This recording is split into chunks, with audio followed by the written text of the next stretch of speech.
And then process repeat on the inside this time. And done.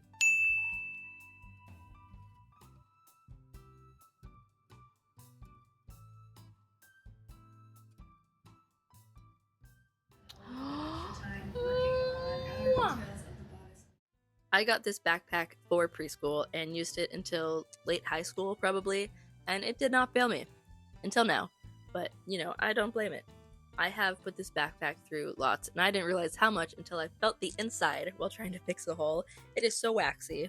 I don't know why. Maybe old chapsticks and crayons, maybe old age of the fabric breaking down or something. I don't know. I ignored it so I could fix it. Was not a great feeling, it's sticking to my fingers. I need to throw this in the wash at some point, but that's for later. But now she's all patched up. While making the very first skirt in this video, I broke my sewing kit that I've also had for ages, since sometime in elementary school. The magnet tore away from half the fabric, and it's not the prettiest fix, but it's not falling apart anymore. On to the last trip to the sewing machine. This is the long skirt I'm taking in the waist on, and finally claiming my pins and clips back. Done. Despite working with the red fabric from the prototype Ruffle skirt here, I am working on the blue sweatpants. I don't have any small elastics, so I improvised with some stretchy knit. Ooh la la, my snowman sock my ankle. I'm making sure it fits around my ankle because this is going inside the hem of the pants that is already there. So instead of making it shorter, it will now just not slip off my ankle, and that works for me. Also now, I can avoid committing to cutting it. Who else would want my high school sweatpants that makes me not cut them? I don't know. But this way was just as easy, if not easier.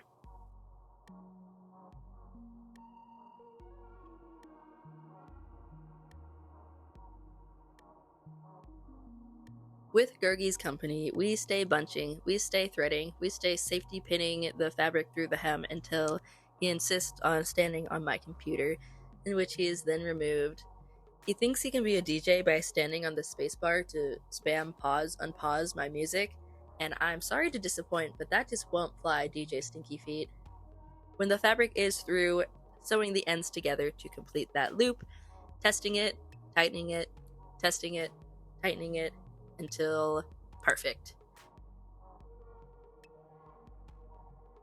And then doing it again on the other side.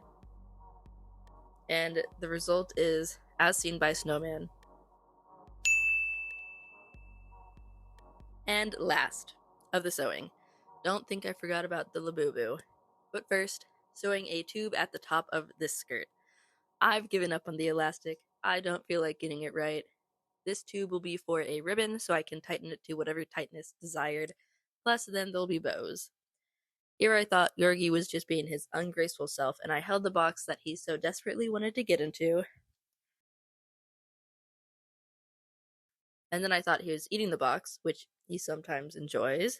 And then I realized he was scheming to get back into the box because he must have dropped this little Lego set inside when he tried to steal it earlier when I wasn't in the room. Hey! Bro! The bird was placed back by his tiger friend. We later found another part of the tree on the floor, but he hasn't tried for it again. Yet. Luckily, this was part of a test fabric, but I should have been nicer to my machine. I should have known it's not a machine, it has a soul, and it will get mad at me and eat my fabric. This wasn't the first time, I'm sure it won't be the last. Sewing around the waist now. Remember when I cut off the whole original waist because there is a hole? Well, there's still a hole. Yeah.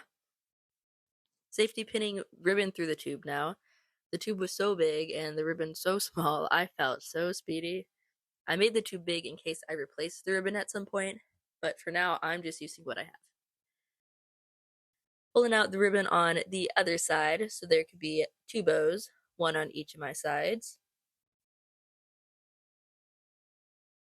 And I tied one end in a knot so it didn't fall out, and then that leaves the other side still adjustable. Done.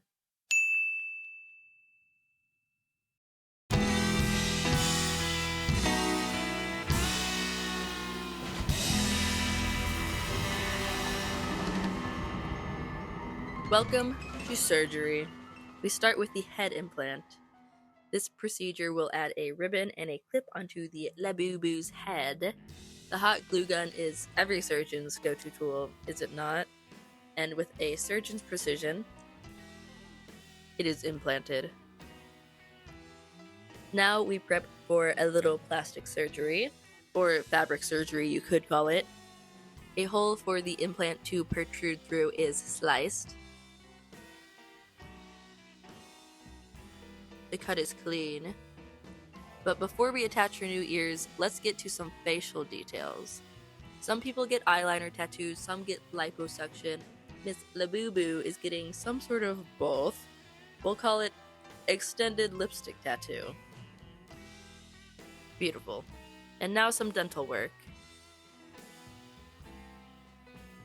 Labubu baby did have a total of 0 teeth before this, and with our advanced technology, she now has a lot more. Wow, she's so brave. Let's touch up those eyebrows. Now, as a blonde, I have visibly no eyebrows, so I would never shame anyone's eyebrows or lack thereof.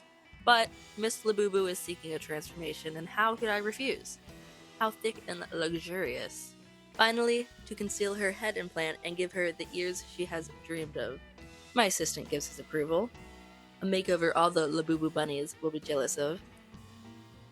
And now she is just looking mighty Labubu-ish, am I right? What a transformation. I felt compelled to add some camouflage, I guess you could call it, to the back of her head. She didn't mind. And with that, she is complete. And with the Labubu being done, my project list has been completed. Here is a fashion show to see all the finished projects. We'll start with the Labubu, as you're seeing, the sewing kit, and the backpack. Now imagine I need inspiration and I just need to go and be in nature. I can just grab my sewing kit, throw all I need into my backpack, and show off my stylish Labubu. Maybe I'm just going there to make people jealous of her. But I can also use the wax from the inside of my unwashed backpack as chapstick if it's dry outside. Let's address these pants. They're fixed. They don't fit anymore. Moving on. I briefly mentioned this sweatshirt. You did not see me work on it, but I fixed it. Here are the first pair of jeans fixed. Patch on the outside. And here's the second pair. Patch on the inside.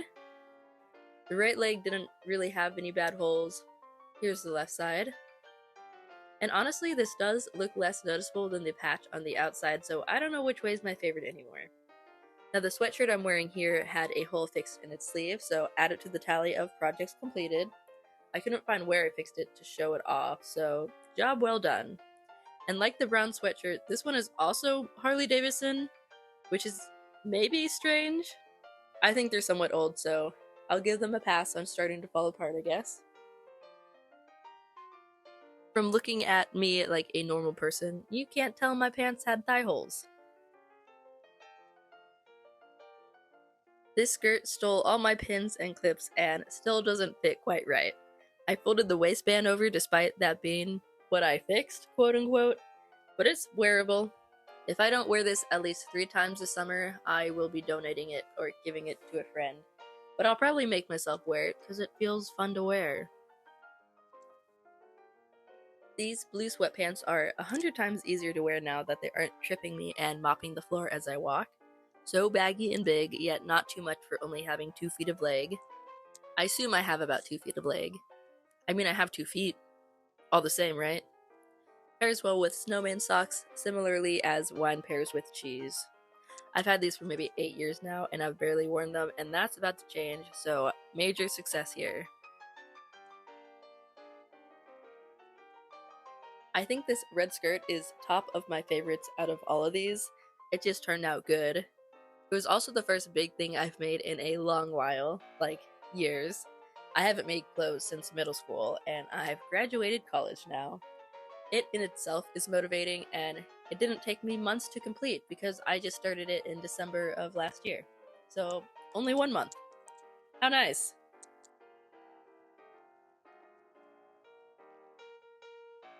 And finally, this white skirt. I don't like it as much as a red one because it's fraying everywhere, but I will still wear it, and I already have. With this being the end of the list, I think it deserves the drama I'm giving it. And okay, it's kind of making me love the skirt even more. And that's the fashion show, everyone.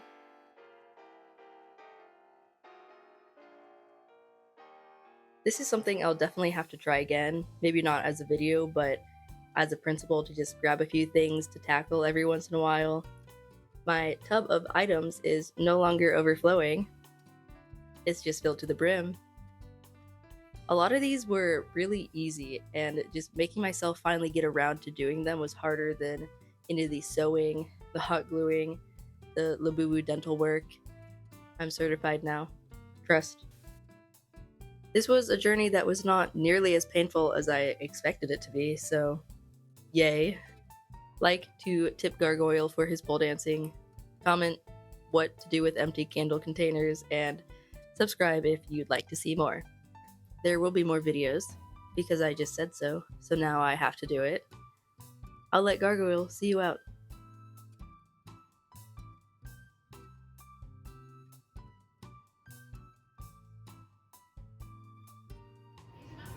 Lick your butt! Lick it.